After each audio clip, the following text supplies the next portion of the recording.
What's up, guys? I'm here to discuss what is the meaning, nature, and the scope of ethics.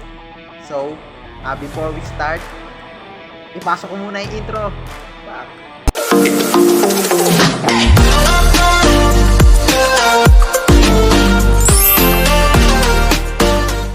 So, ayun na nga, guys. Ngayon, pag-uusapan na natin kung ano ang ibig sabihin ng ethics. Ethics is a branch of philosophy that deals with the question of morality, focusing on concept of the right and wrong, good and evil, justice, virtue, and the principles that guide human conduct. Nang ibig sabihin, tinuturuan tayo kung paano gumawa ng tama, pag-aaral sa tama o sa mali, na maaaring i-guide tayo sa ating ginagawa. Ngayon, ano nga ba ang ibig sabihin ng ethics? Ang ethics is come from the Greek word ethos, nang ibig sabihin character or habit. So now, ngayon pag-usapan naman natin ang pagkakaiba ng ethics sa morality. Ang morality refers to the specific principles, rules or guidelines that a society, group, individual holds about what is right and wrong.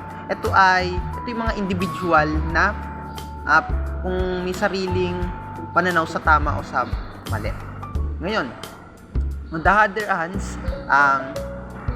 ethics is the study of those moral principles and theories that supports them.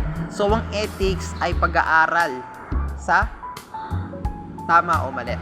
So, now, ngayon, pag-usapan naman natin yung scope about dun sa iba pang tungkol sa ethics. Number 1, we have the normative ethics. This branch is concerned with the criteria of what is morally and right and wrong. Na ang ibig sabihin nito, ito ay yung sa kung paano natin i-judge yung ginagawa ng ibang tao sa tama o mali. So now, number 2, meta-ethics. This branch is explore the nature, origin, and meaning of ethical concept. For me, ang ibig sabihin nito ay dapat alamin muna natin kung ano yung pinagmulan ng kanyang nagawang kasalanan o yung nagawa niyang tama. So, now, last one, we have the applied ethics.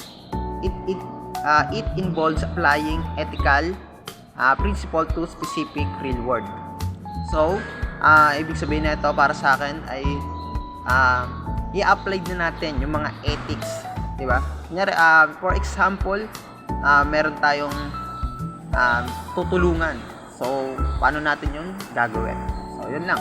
And then, ngayon, pag-usapan naman natin yung nature about sa ethics. Number 1, we have the ethics as a branch of philosophy.